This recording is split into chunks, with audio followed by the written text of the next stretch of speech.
Cada mañana, me despierta un tenue rayo de sol que se cuela entre los cables y edificios de la ciudad. Vivo en un pequeño cuarto que cumple de dormitorio, sala y cocina, y al salir, me recibe el hormigón gris iluminado por luces artificiales. Camino entre los estrechos pasillos, envuelto en el bullicio de la gente, el aroma de las cocinas preparando comida para sus puestos y, de vez en cuando, algún grito de emoción cuando alguien gana una apuesta. Esquivo cables colgantes, goteras incesantes y el frenético ir y venir de la multitud. Para acortar el camino, atravieso el laberinto mental que he construido, pasando por pasillos oscuros, junto a un dentista sin licencia y entre varios casinos. Subo las interminables escaleras y cruzo una pequeña puerta de madera que conduce al techo de uno de los muchos edificios de la ciudad. Todo para disfrutar del bullicio desde las alturas y recibir un poco de sol. Así era vivir en uno de los lugares más peculiares y emblemáticos de la historia moderna de China. Así era vivir en la ciudad amurallada de Kowloon.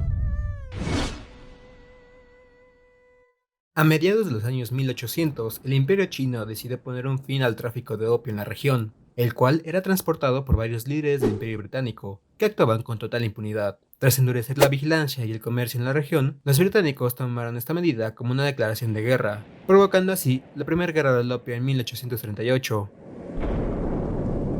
Pero la superioridad marítima del Imperio Británico orilló a los chinos a declarar su derrota en 1842, haciendo que cedieran parte de su territorio a la nación europea, declarando a Hong Kong como parte del Imperio Británico mediante el Tratado de Nanking, una concesión que los chinos asumieron sería temporal, pero extendía una región dentro de la isla asiática que seguiría bajo la jurisdicción china. Para mantener una conexión directa con Hong Kong, China acordaría que la región de Kowloon permanecería bajo el control del Imperio Chino, y fue reforzada con una estructura amurallada para proteger la zona de una posible invasión británica, con la esperanza de recuperar el control de la isla. Pero esta esperanza no duraría mucho tiempo.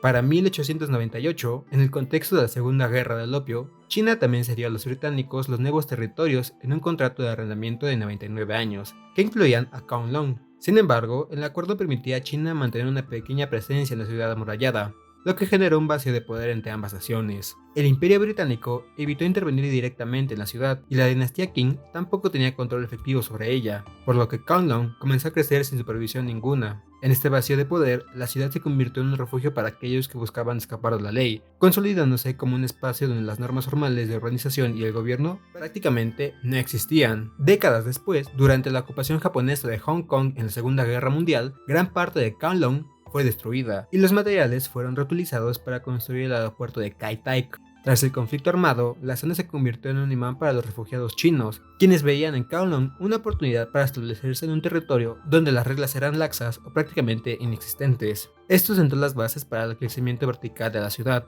caracterizado por edificios densamente agrupados y pasajes estrechos. Kowloon siguió desarrollándose en las siguientes décadas como una zona de tolerancia ambigua, atrayendo a inmigrantes y con el tiempo a mafias locales, transformándose en el singular paisaje urbano que eventualmente ganó fama mundial por su particular arquitectura, su densidad y su autogestión comunitaria, que provocaría un crecimiento impensable. La ciudad amurallada pasó de ser un refugio de supervivencia a un verdadero laberinto urbano autónomo. Durante el periodo de los años 50 y 60, Kowloon experimentó una explosión demográfica, especialmente a raíz de la Guerra Civil China, que llevó a muchas personas a buscar asilo en Hong Kong. Alrededor de 1950, la ciudad comenzó a llenarse de trabajadores, familias y refugiados, quienes aprovecharon la falta de regulación para establecer sus propios negocios y viviendas. Con el tiempo, Kowloon se consolidó como un espacio para quienes escapaban de las normas del resto de Hong Kong y buscaban un estilo de vida sin la intervención de autoridades externas. Sin control urbanístico, Kowloon se desarrolló verticalmente, con edificios apilados en un plan arquitectónico coherente. El resultado fue un conglomerado de edificios unidos por pasadizos internos, donde la gente vivía y trabajaba en espacios extremadamente reducidos. Estos edificios carecían de normas de construcción, se erigían a menudo sobre otras estructuras existentes, y muchas veces compartían muros y techos con otros edificios, formando un bloque compacto de concreto, donde la privacidad y la luz solar eran escasas. En este periodo, los negocios ilegales comenzaron a proliferar, especialmente bajo la administración de las triadas locales, que son grupos criminales de China que imponían un cierto orden entre los habitantes a cambio de protección. Además, la vida cotidiana de Kowloon adquirió una reputación por sus actividades ilícitas. Durante estos años, se llenó de salones de apuestas, tiendas de opio, prostíbulos y talleres clandestinos. Pero a pesar de estos aspectos, la ciudad también se desarrolló como un centro de cultura popular, con escuelas, tiendas y hasta clínicas dentales que operaban en medio de la densidad urbana. El ambiente era caótico pero sorprendentemente funcional. La comunidad estableció sus propias normas de convivencia, lo que fomentó una relación de apoyo mutuo entre vecinos. Esta peculiar organización hizo a Kowloon una anomalía tanto arquitectónica como social, y en muchos aspectos una comunidad independiente de Hong Kong y del resto del mundo, que provocaría una singularidad inmensa en la historia de las grandes urbes. La población de la región fluctuó significativamente a lo largo de las décadas. Para finales de los años 60, se estimaba que alrededor de 30.000 a 50.000 personas habitaban la ciudad amurallada, una cifra que continuó creciendo en los años 70, alcanzando su punto máximo aproximadamente de 50.000 a 60.000 residentes en los años 80. Esta densidad de población en un área tan pequeña que solo cubría alrededor de 6.4 hectáreas, la convirtió en uno de los lugares más densamente poblados del mundo, lo que provocó un microcosmos fascinante y complejo. La ciudad se caracterizaba por sus laberintos de edificios de varios pisos, construidos en gran parte sin ningún tipo de planificación urbana. Las estructuras se levantaron uno al lado de la otra, creando un denso entramado urbano. Esto no solo fomentó un sentido de comunidad, sino que también generó desafíos significativos en términos de saneamiento, seguridad y accesos a servicios básicos, planteando una pregunta clave: ¿cómo sobrevivir en un ambiente tan inestable? Los residentes de Kowloon eran una mezcla de personas de diferentes orígenes, inmigrantes, trabajadores y familias que buscaban un lugar donde vivir en un Hong Kong en rápida expansión. La vida cotidiana incluía mercados improvisados, pequeñas tiendas familiares y un vibrante ambiente comunitario.